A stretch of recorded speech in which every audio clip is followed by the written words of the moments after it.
Leitura do livro Deus Trabalha no Turno da Noite. O turno da noite. Era meia-noite em Last Chance, Colorado. Não havia grande movimento, só uma velha caminhonete recheada com 4 estudantes universitários sonolentos de pernas compridas da faculdade bíblica. Por sermos representantes da nossa escola naquele verão de 64, estávamos atravessando o país numa viagem de relações públicas. Todos nós jogávamos na equipe de basquete, cantávamos num quarteto e fazíamos rodízio pregando e usando o projetor de slides. Quando terminamos o serviço em uma pequena igreja nos subúrbios de Denver naquela noite, já passava das 10. Eu fora o pregador da reunião, o que significava recitar o sermão. Meu único sermão. Alguma coisa sobre Davi e Golias. Eu já tinha decorado o conteúdo, como é natural, e pregava tantas vezes a mesma coisa que se um dia tivesse laringite, qualquer dos colegas poderia ter dado a mensagem palavra por palavra, gesto por gesto, piadinha infame por piadinha infame. Estávamos num trecho estreito da Estrada 71, perto de Last Chance. Meu amigo Herbie, com seus 1,90 m de altura, 108 quilos, tinha uma namorada que morava perto da estrada em Sterling. Nosso plano era acampar na sala de estar dela naquela noite. Penso que poderia ter acontecido com qualquer um de nós, desde que estávamos todos exaustos, mas o nosso motorista dormiu na direção. No assento de trás, eu acordei quando o carro deu subitamente uma guinada para a direita e depois para a esquerda. Eu gritei algo e depois desmaiei quando nossa caminhonete avançou para o acostamento e caiu num barranco, capotando várias vezes, e depois ficando de pé no fundo com a frente para a encosta. Quando voltei a mim, a caminhonete ainda balançava e senti cair terra do teto sobre mim. Percebi que a luz estava ligada, que havia vidros quebrados por todo lado, que minhas costas doíam, que os ponteiros luminosos do relógio do painel marcavam 00:02 e que eu me encontrava completamente sozinho. Sozinho? Por que estava sozinho? E os outros, para onde tinham ido? A porta de trás, perto de mim, se abriu de repente, mas não havia ninguém lá. Saí então do carro. Estou ferido? Onde estou? Onde está todo mundo? A lua cheia clareava a encosta coberta de relva, mas eu não conseguia ver ninguém.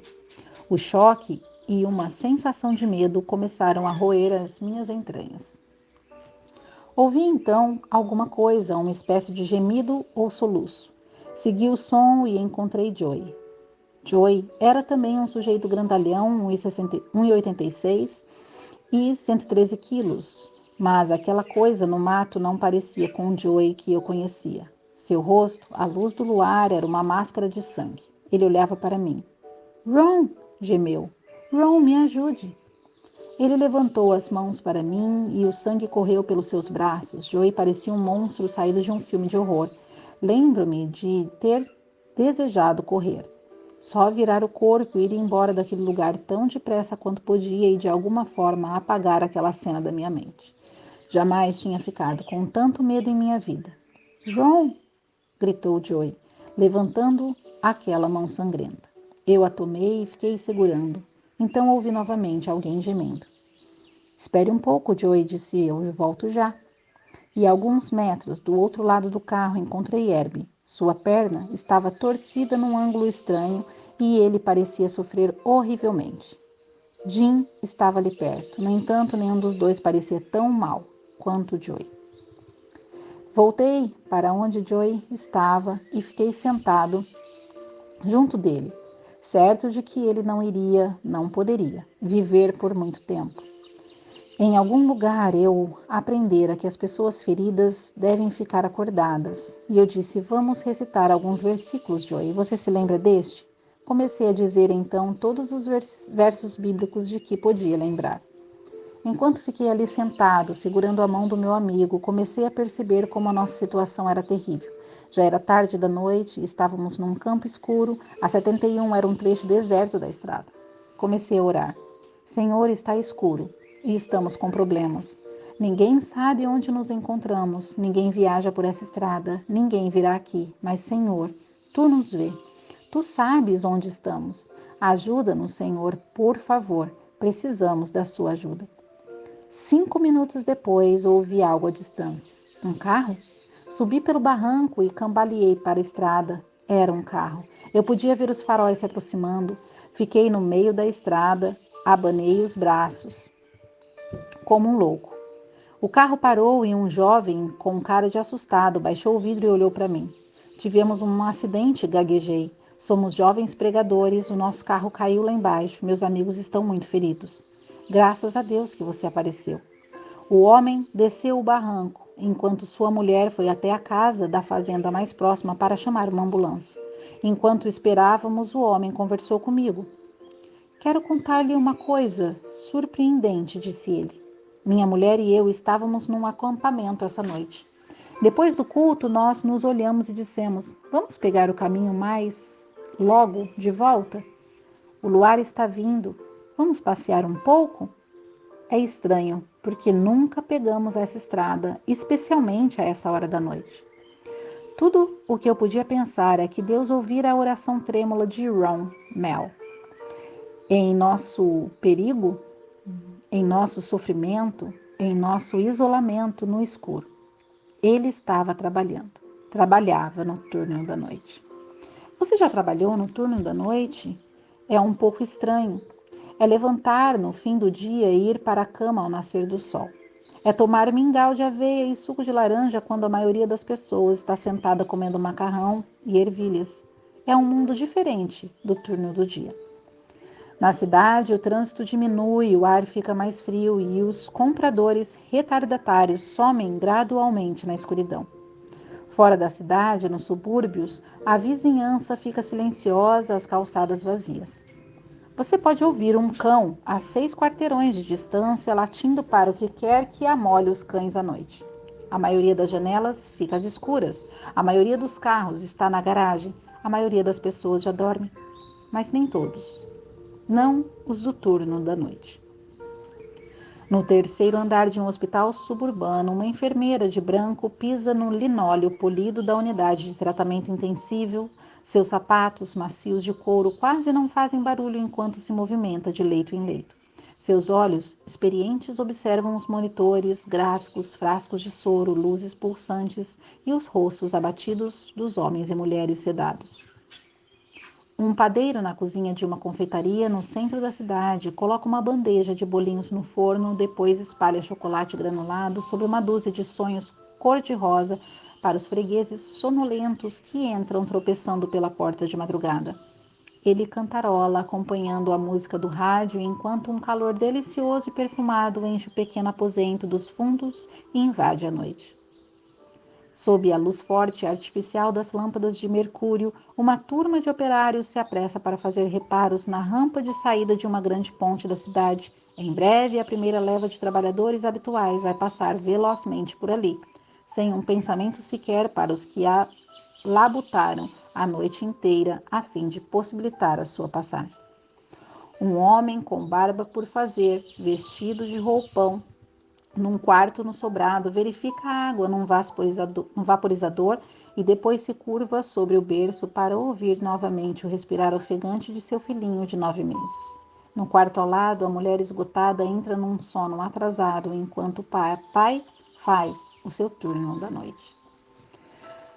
Um jovem soldado num posto de escuta no perímetro do seu acampamento treme de frio na escuridão úmida e ele muda um rifle automático de um braço para o outro e esfrega com a mão as pálpebras pesadas. Cochilar está fora de questão. O risco é muito grande. É sua vigília, o inimigo está à espreita e a vida de seus colegas adormecidos está nas suas mãos.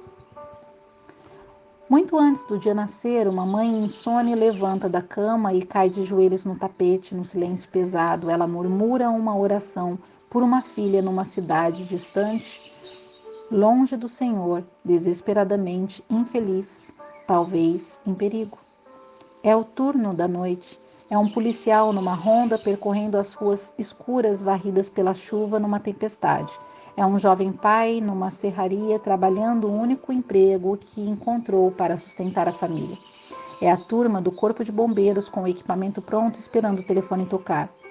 É um disc jockey de uma estação FM apertando botões, mesclando CDs e lendo a previsão do tempo do dia seguinte para uma audiência vasta e invisível espalhada por 3 estados, esperando para ouvir uma voz amiga à noite. É possível que alguns de nós não pensem muito nesses homens e mulheres que trabalham enquanto dormimos. Podemos tomá-los como certos, mas eles estão em seus postos do mesmo jeito. Eles apertam o cartão de ponto quando chegam e quando vão embora. Seus olhos estão abertos e alertas enquanto os nossos se fecham. Eles estão colocando as roupas de trabalho enquanto vestimos o pijama. Estão em algum lugar lá fora, todas as noites do mundo, e precisamos e dependemos deles mais do que pensamos. Mas eu conheço outra alguém que trabalha no escuro. Foi algo que aprendi em meio a um pesadelo num lugar chamado Last Chance, e 10.000 vezes mais desde então. Deus também trabalha no turno da noite. Já pensou nisso? Ele está ocupado enquanto você dorme, ele está a postos enquanto você sonha, ele está completamente ligado enquanto você tirou o plugue da tomada. O salmista explica assim: não dormitará aquele que te guarda. É certo que não dormita nem dorme o guarda de Israel. Salmo 121, 3-4. Este é o Deus que se move fora do nosso campo de visão e se ocupa com tarefas além do nosso entendimento. Seus olhos observam o que não podemos ver e suas mãos trabalham habilmente onde só podemos tatear. Este é o Deus que se estende, que pensa, planeja, molda e vigia, controla, sente e age, enquanto estamos inconscientes debaixo de um lençol, um cobertor. Mas não pense que ele está lá fora cuidando de buracos negros e quasares ou mexendo em moléculas de hidrogênio em galáxias distantes. Deus trabalha no turno da noite por você. Ele fica ocupado a noite inteira pensando em você. Seu interesse em você não diminui de jeito nenhum. Ele está ocupado por sua causa, mesmo quando você não percebe, mesmo quando não está fazendo absolutamente nada. Quando se trata de sua vida, ele jamais deixa de observar, dar, dirigir, guardar e planejar. Eu é que sei os pensamentos que tenho a vosso respeito, diz o Senhor, pensamentos de paz e não de mal, para vos dar o fim que você deseja.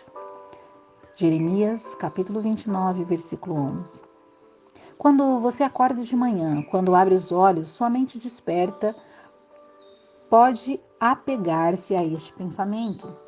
Deus trabalhou a noite inteira por sua causa. Davi voltou a esta verdade básica repetidas vezes em seus anos turbulentos como fugitivo. Deito-me e pego no sono, escreveu ele. Acordo porque o Senhor me sustenta. Em paz me deito e logo pego no sono, porque, Senhor, só tu me fazes repousar seguro. Salmos 3, 5 e 4, 8. E eu? Eu sei que ele está trabalhando. Sei que ele está no seu posto inúmeras vezes, porém não tenho ideia do que ele está fazendo. Para ser franco, há ocasiões em minha vida em que ele não parece estar fazendo muita coisa. Fixo os olhos nas trevas sombrias de minha frustração, tristeza ou confusão e não posso ver nada. Talvez meus olhos não enxerguem bem à noite. Algumas vezes você talvez se veja dizendo: Deus parece estar fazendo horas extra, trabalhando nos feriados e nos fins de semana em outros. Mas se Ele está atuando em minha vida, é o mesmo que colocar um cronômetro numa geleira. É como ver a era crescendo na parede de um prédio de tijolos. Ele cresce tão devagar que não posso saber se alguma coisa está realmente acontecendo. Muitas vezes, em sua vida, tudo parece um tédio sem fim, enquanto a vida de outros é uma grande aventura. Outros falam de Deus fazendo isso e aquilo, ensinando-lhes verdades profundas, dando-lhes canções à noite e murmurando palavras de sabedoria e consolo. Mas para você, tudo continua mais ou menos escuro e quieto. Se um inventário ocasional de sua vida o levar a dizer: Deus não está trabalhando aqui, quero então fazer uma pergunta. Você sabe que ele está? Essa pode ser uma pergunta muito difícil para responder na afirmativa. Você anseia pela maturidade, mas sente que continua sentado numa carteira de escola, na escola primária de Deus. Você sente que continua sentado numa carteira na escola primária de Deus. Você está lutando com um vício, desejando a libertação, mas ainda não conseguiu. Você tem se esforçado para consertar seu casamento, mas inutilmente. Você esperou meses, talvez anos, pela volta de um filho pródigo. Todavia, seu quarto continua vazio e vago, o seu lugar na mesa. Você entregou seus negócios a Deus da melhor maneira que pôde, mas enfrenta agora a sombra rastejante da falência. Você tem vontade de dizer: se Deus está trabalhando em minha vida, certamente não consigo ver isso. Mas entenda, mesmo que não apareçam cartazes com os dizeres em construção, nem sinais de máquinas pesadas em ação, nem o som de martelos celestiais como fundo, o arquiteto e construtor mestre está sempre trabalhando ativamente em nós. Policiais, pilotos e enfermeiras não são os únicos que fazem parte do turno da noite. Deus também faz. Ele vem agindo assim há séculos. Sua linha do tempo parece caminhar como uma lesma e seu trabalho, como o de um artista, fica escondido por uma lona, mas ele está a postos. Deus conhece as suas circunstâncias e se move entre elas. Deus conhece o seu sofrimento e monitora cada segundo dele. Deus conhece o seu vazio e procura enchê-lo de um modo que supera qualquer dos seus sonhos. Deus conhece os seus ferimentos e cicatrizes e sabe como produzir uma cura mais profunda do que você pode imaginar. Para falar a verdade, esta é a ideia de que esse livro quer transmitir. Alguns livros são muito complicados e técnicos tentando resolver uma porção de coisas. Este não é assim e não faz isso. Ele apenas repete uma mensagem básica de 19 ângulos diferentes, pois alguns de nós levam tempo para entendê-la.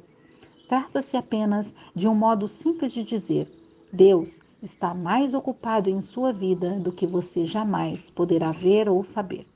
Em outras palavras, Deus trabalha no turno da noite, mesmo quando nada parece estar se movendo na sua escuridão, mesmo quando a sua situação parece fora de controle, mesmo quando se sente sozinho e com medo, mesmo em Last Chance, Colorado.